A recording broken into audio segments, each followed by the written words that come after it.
Desde la primera guerra independentista, acaecida entre los años 1868 y 1878, la causa de la libertad de Cuba despierta la simpatía y solidaridad de muchos pueblos y gobiernos, tanto en América como en Europa. Se estima en alrededor de 3.000 los voluntarios de diversos países que pelearon al lado de los mambises en las contiendas emancipadoras libradas en la mayor de las Antillas durante la segunda mitad del siglo XIX. De ellos, 36 fueron generales del Ejército Libertador. Y yo creo que eso responde al impacto que tuvo la causa de la independencia de Cuba en el contexto universal en que se produjeron las guerras de independencia. En esos años, aprovechando la guerra civil de los Estados Unidos, que se produce entre 1861 y 1865, España había restablecido el colonialismo español en la República Dominicana. Los franceses habían intervenido en México aprovechando una intervención tripartita de Inglaterra, de Francia y de España en 1861 contra la República Juarista. Y en la cuenca del Pacífico, una escuadra española en el año de 1864 se apoderó de las Islas Chinchas, que tenían importantes yacimientos de guano, y eso desató un conflicto, una guerra propiamente dicha, formalmente, con los países de la América del Sur del Pacífico. Y todo eso hizo reverdecer en los países latinoamericanos un sentimiento anti-español. Chile es una de las naciones latinoamericanas que más promueve el esfuerzo emancipador de los cubanos, sobre todo antes del comienzo y en la etapa inicial de la llamada Guerra de los 10 años, mediante la recolecta de fondos destinados a la compra de armas y el envío de expediciones. Los primeros chilenos que participaron en la guerra por la independencia de Cuba lo hicieron durante la Guerra de los 10 años. Hay referencia de chilenos que partieron de Chile, que llegaron a Panamá, de Panamá salieron en expediciones, pero no hemos encontrado en la fuente cubana la confirmación de que hayan llegado a territorio cubano y hayan participado directamente en operaciones militares. Sin embargo, en la guerra del 95 sí hay presencia directa de combatientes chilenos y hemos confirmado la presencia de más de una decena de estos combatientes.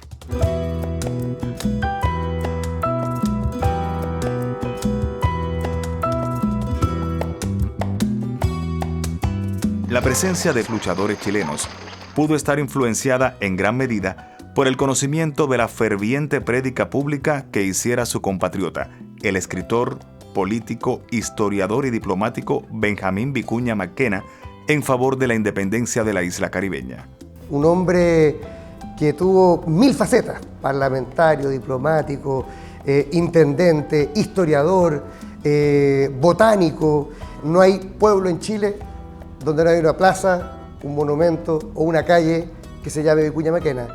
Llegando a Nueva York, a donde llega clandestino, en todo el proceso de viaje, Benjamín se vincula con los revolucionarios cubanos que estaban agrupados en la Junta Republicana de Cuba y Puerto Rico, con Juan Manuel Macías al frente. Y estando allá, este hombre que era prolífico, que escribió no sé cuántas, decenas, si no centenas de libros, decide fundar un periódico, La Voz de América, en Nueva York, con el único objetivo de promover la independencia de Cuba y de Puerto Rico. Y yo diría que Benjamín Vicuña Mackenna en los Estados Unidos contacta con los cubanos y lleva más lejos, yo creo, que lo que pensaba el propio gobierno chileno cuando le encomendó esa visión. El rol que juega Vicuña Mackenna es bastante central en la medida que él es el que convoca, ¿no? Y da a conocer la causa cubana de una manera muy especial en las élites y en los lugares de discusión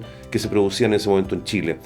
Y sobre todo logra convocar a estos soldados profesionales, a estos soldados que ya venían de la Guerra del Pacífico, que se pudieran involucrar en un acto de generosidad. La mayoría de ellos, sabemos, murieron en el campo de batalla. Y creo que Benjamín Vicuña Mackenna merece ser más conocido, más amado y más reconocido aún por el pueblo cubano por todas las ocasiones en que se manifestó, entre otros, como por ejemplo los hermanos Mata, otros brillantes intelectuales chilenos, que también dieron un apoyo resuelto a la causa de Cuba. Los pronunciamientos de Vicuña Maquena, apoyando la causa cubana, ganan muchos adeptos en su patria.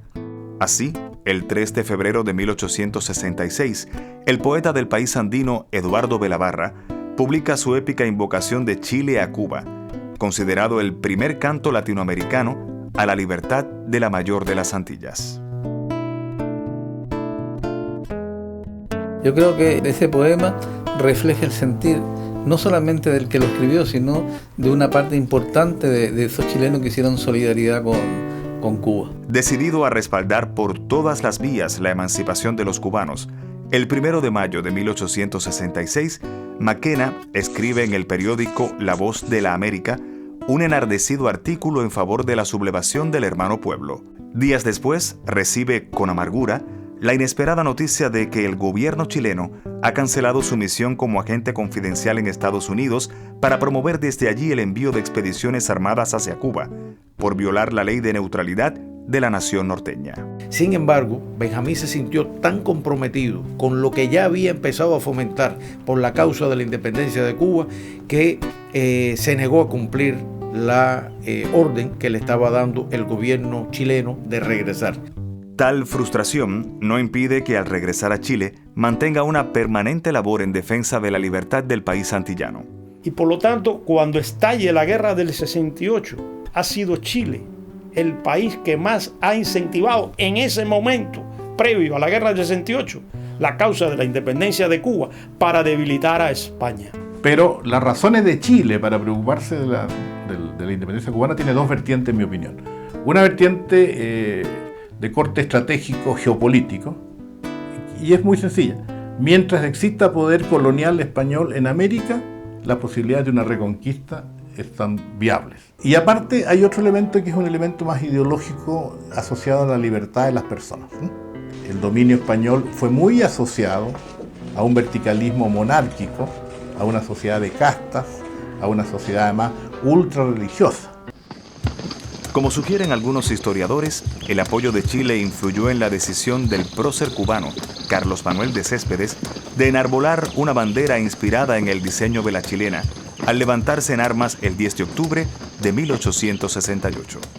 El bombardeo de Valparaíso, que resultó con el fracaso español de un intento de desembarco y de escarmiento a Chile, y el fallido ataque al Callao en el Perú, que despertó y galvanizó un sentimiento favorable hacia Cuba posteriormente, puede ser la clave para la interpretación de la bandera cespediana. Hay que decir que la de Narciso López había sido una bandera diseñada, como sabemos todos los cubanos, para un proyecto anexionista, para Cuba independizarla y sumarla como un estado más a los Estados Unidos. Ese no era el proyecto de Carlos Manuel de Céspedes. Por lo tanto, podemos también especular que Céspedes necesitaba de una bandera que marcara distancia de aquel proyecto fracasado de la década anterior. Algunos malvados trataron de hallar una referencia con la bandera de la República Fantoche de Texas, pero en nada se corresponde con la bandera cespediana.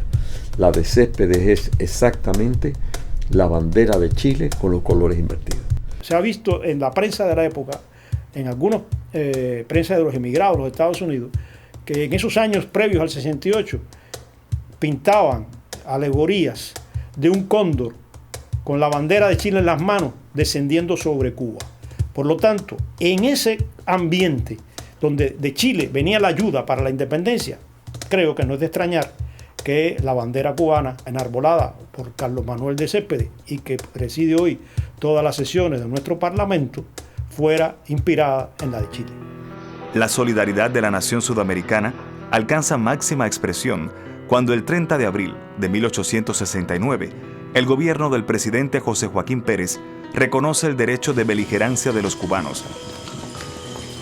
Pero este reconocimiento no es porque el presidente lo haya querido, sino porque la efervescencia de los chilenos, de la solidaridad tan grande que hay de norte a sur con respecto a la independencia de Cuba, obliga y lleva al presidente a este reconocimiento. El comienzo de lo que José Martí llamó la guerra necesaria, el 24 de febrero de 1895, despierta nuevamente el entusiasta respaldo del pueblo chileno. Así lo constata el patriota Arístides Agüero, enviado a Chile por el Partido Revolucionario Cubano en calidad de representante diplomático, cuando en carta escrita a Tomás Estrada Palma, el 22 de agosto de 1895, expresa: en Pampas, Santiago y Valparaíso, hay hombres veteranos de la Guerra del Pacífico, oficiales navales y soldados registrados y listos para partir a la insurrección nuestra. Figura cimera de ese grupo de patriotas chilenos, varios de los cuales murieron por la independencia de Cuba, es Pedro Vargas Sotomayor, el único de ellos en alcanzar el grado de general de brigada dentro de las filas mambisas. Al igual que sucede con muchos pasajes de su vida, la forma exacta en que llega a suelo cubano, Vargas Sotomayor es todavía un enigma sin esclarecer. Se presume que lo hizo por la ciudad de Santiago de Cuba como representante de organizaciones masónicas chilenas en agosto de 1895. Sin conocerse hasta hoy detalles certeros de la fecha de su nacimiento y procedencia familiar, Pedro Vargas Sotomayor tuvo, al parecer, una formación militar académica, no quedando esclarecido tampoco hasta hoy a cuál cuerpo armado de su país pertenecía. El general José Miró Agenter, jefe de Estado Mayor del lugarteniente general Antonio Maceo, afirmaba que Pedro Vargas había sido teniente de la Armada chilena durante su etapa militar. Yo me inclino a pensar que Pedro Vargas procede del ejército de tierra, porque en la práctica las acciones que acometió a lo largo de toda la guerra del 95 son acciones más vinculadas a acciones militares terrestres. Se sabe que salió de Valparaíso a Iquique. En Iquique, él se vincula con la logia masónica de Iquique.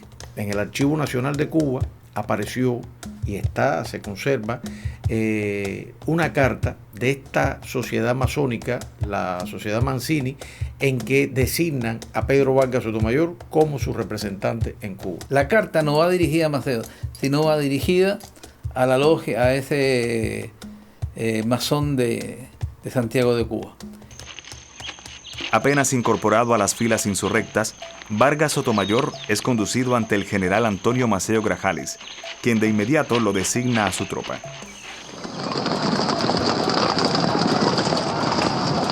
Tras destacarse en el combate de Sao del Indio, es ascendido a coronel y nombrado jefe instructor de la columna invasora que saldría semanas después hacia el occidente de la isla con el propósito de extender la guerra hasta esa región. ¿Tenía Maceo alguna referencia anterior o documento de recomendación sobre Vargas Sotomayor para darle tan importante responsabilidad a un individuo que acababa de conocer? ¿Por qué le otorga enseguida tan alto grado? ¿Se habían visto antes en otro país? Una decisión que tiene que ver, a mi modo de ver, con la identificación a partir de la pertenencia de ambos a la masonería. El 22 de octubre de 1895, la columna invasora encabezada por Antonio Maceo parte desde Mangos de Baraguá, en el oriente cubano, para dirigirse a Pinar del Río. Como jefe e instructor de aquella columna, Sotomayor se encarga de preparar y entrenar militarmente a los hombres recién incorporados a las filas insurrectas que no tuvieron experiencia previa en acciones de guerra. Durante la campaña invasora, Vargas Sotomayor sobresale por su valor, disciplina y talento militar, ganándose el respeto y la admiración de sus compañeros de armas.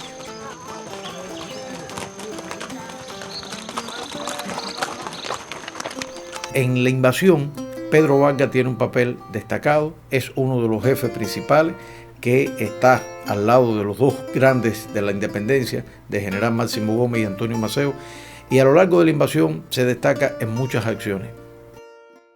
Una de las acciones donde más brilla es en la célebre Batalla de Mal Tiempo, ocurrida el 15 de diciembre de 1895.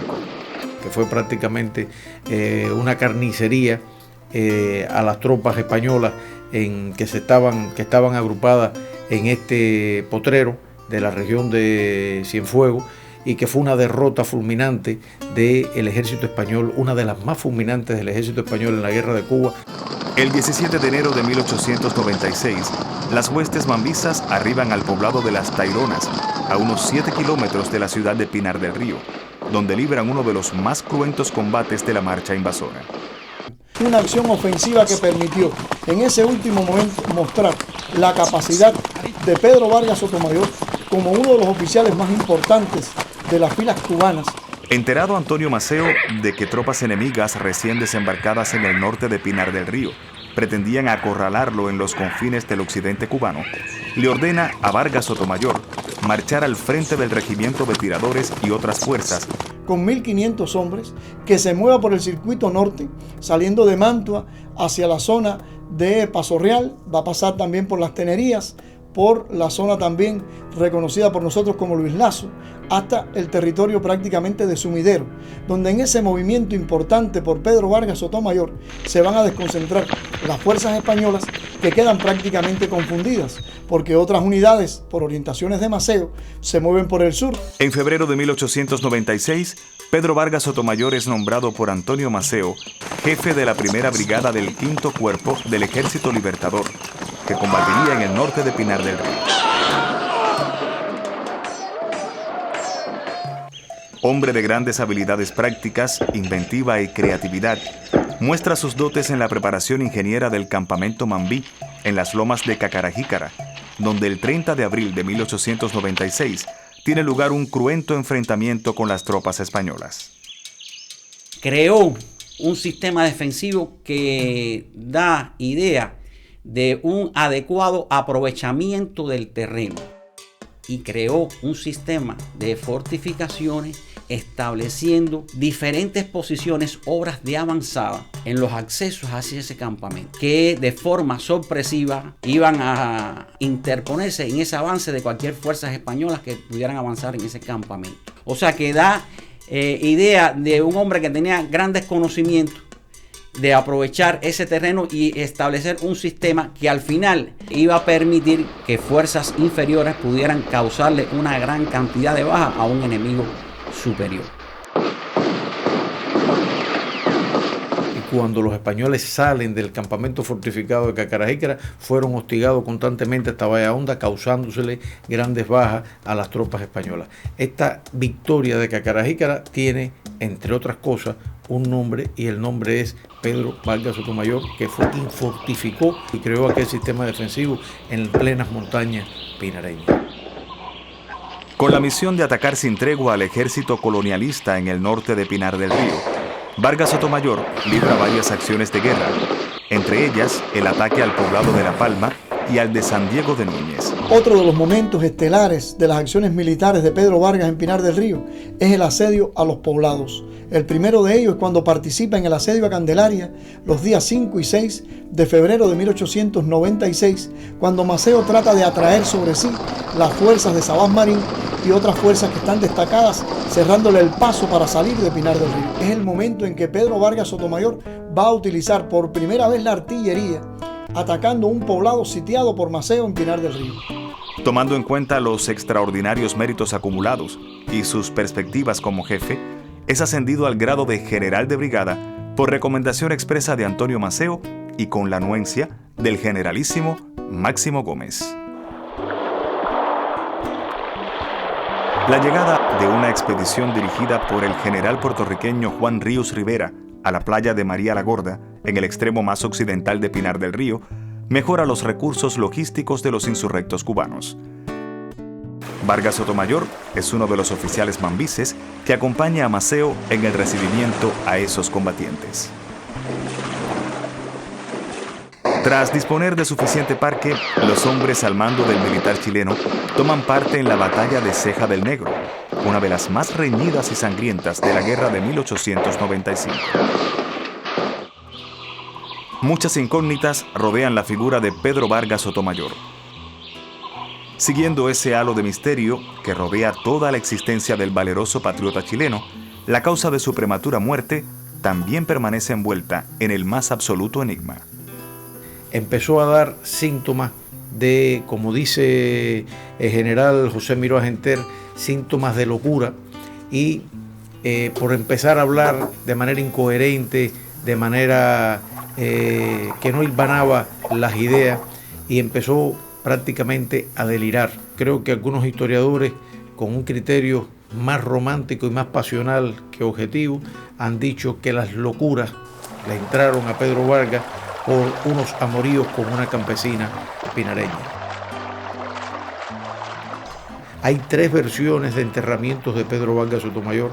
Unos dicen que lo enterraron en la finca Bocour, otros que lo enterraron en la finca Oliaga y otro que murió en la prefectura de Rubí. Son 3 puntos distantes, a 2-3 kilómetros cada uno de ellos, pero el lugar exacto donde fue enterrado Pedro Vargas Sotomayor no se conoce. Y hasta hoy no sabemos dónde están enterrados sus restos, pero sí hay un monolito donde se le hace un homenaje todos los noviembre de cada año.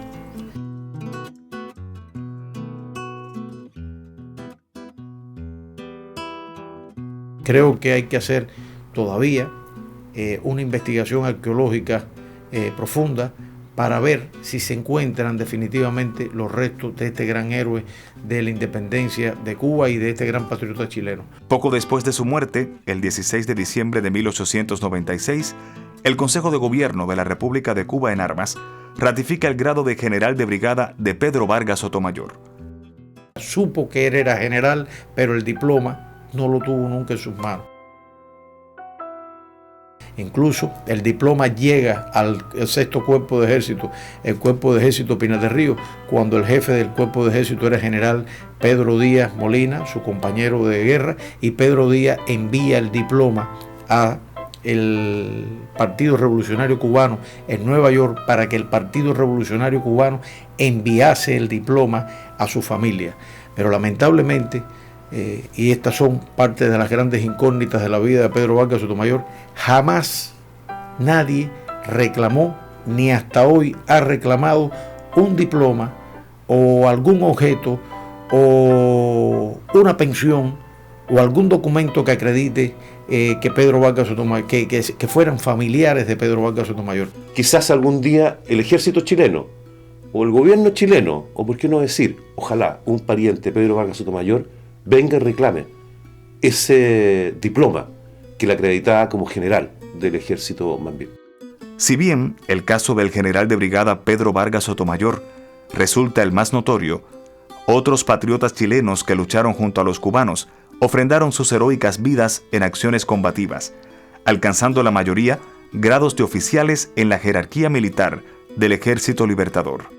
La mayoría de estos chilenos internacionalistas de esa época llegaron por su cuenta. Hay una figura después de Pedro Vargas Sotomayor que alcanza un grado militar destacado, que es el chileno Arturo Lara Dinamarca.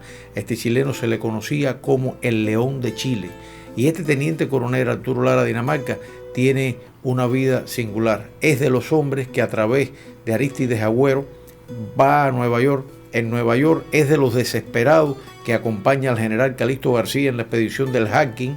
Expedición, son un grupo de cubanos, colombianos, puertorriqueños, ansiosos de pelear por Cuba, y toman la decisión de venir en un buque pesquero que estaba en muy malas condiciones. Está la figura del cura de la iglesia del Cobre, Rizari, que este hombre tenía en la iglesia un sistema de información con los libertadores. Con toques de campana anunciaba a las tropas cubanas la salida de las tropas españolas de la ciudad de Santiago. Como tocaba las campanas a deshora, llamó a la desconfianza de las autoridades españolas, que descubrieron que tras el cura de la iglesia del Cobre se escondía un libertador, y lo detuvieron y lo encerraron en el Morro de Santiago de Cuba, donde guardó prisión durante un tiempo. Le dan la libertad por ser un sacerdote y pasa a la Manigua cubana, donde termina la guerra con el grado de comandante. Carlos Dublé es uno de los 3 jóvenes que llegan en una expedición que desembarca en las playas de la provincia de La Habana y pasa a la región de Matanzas, y llega a ser capitán ayudante del jefe del 5º Cuerpo, del jefe de la división de Matanzas, que era el general Pedro Betancourt. Pero lo más importante de Carlos Doublé, que escribió uno de los testimonios más apasionantes y bellos que se ha escrito de la Guerra de Independencia de Cuba.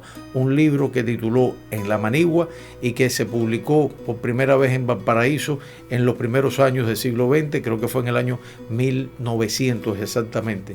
Un canto de gesta a la causa de la independencia de Cuba y una muestra del amor que los chilenos sintieron por Cuba. Muchas personas creen que las relaciones entre Chile y Cuba partieron en el siglo XX, ¿no? O en el 1900, a finales del 1900 incluso. Hemos descubierto con sorpresa, algunos de nosotros, que vinieron a Cuba a luchar por su independencia, ya conocidos por nosotros, 13 soldados. Yo insisto que creemos que hay mucha gente más que participó, a generar un vínculo que hoy día lleva más de 100 años. Aquella pasión que sintió por la independencia de nuestra isla y de Puerto Rico Benjamín Vicuña Marquena desde el año 1865 no fue solo una pasión circunstancial. El amor por Cuba caló profundo en el pueblo chileno y lo demostraron a lo largo de la guerra del 95 y lo demostró sobre todo entre todos ellos como ejemplo supremo el general chileno Pedro Vargas Sotomayor. Y creo yo que el rol del general Pedro Vargas Sotomayor es ejemplar y debería ser, por lo tanto, no solo conocido, ni siquiera más conocido, a lo menos conocido en Chile y por cierto en Cuba, porque es un ejemplo para aquellos que han luchado en procesos y causas de liberación internacional. La presencia chilena en la guerra emancipadora de Cuba frente al colonialismo español dejó una huella imborrable de solidaridad y fraterna amistad entre ambos pueblos que merece formar parte de los capítulos prominentes en la historia de América Latina. Andando lo encontré lejos del mar. Salió de las sombras, mirando sin maldad. Yo no hablaba como él, pero me supo decir quién era yo de verdad. Que antes de ser, solo fui la ilusión de gente que nunca vi, que antes de ir no se sabe volver, porque tienes que crecer dentro de ti. En cada lugar por donde pasarás, puedes encontrar un ángel que nunca supo regresar y vino de otro lugar para encontrarte. Y antes de ser, solo fue la ilusión de vidas que nunca vio, y antes de ir no sabía volver, pero valió la intención.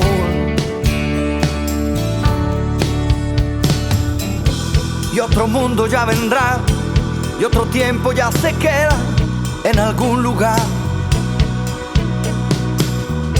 Alguien te vendrá a buscar en una nube de seda, y otra vez verás el mar.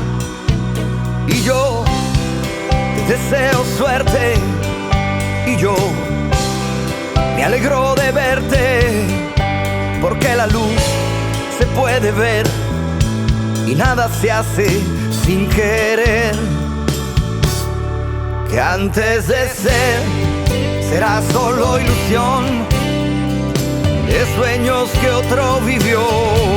Que antes de ir no se sabe volver, pero se aprende a vivir. Que antes de ser, el ángel fue ilusión de vidas que nunca vio. Que antes de ir no no sabía volver, pero vale la intención de dejar una ilusión dentro de mí.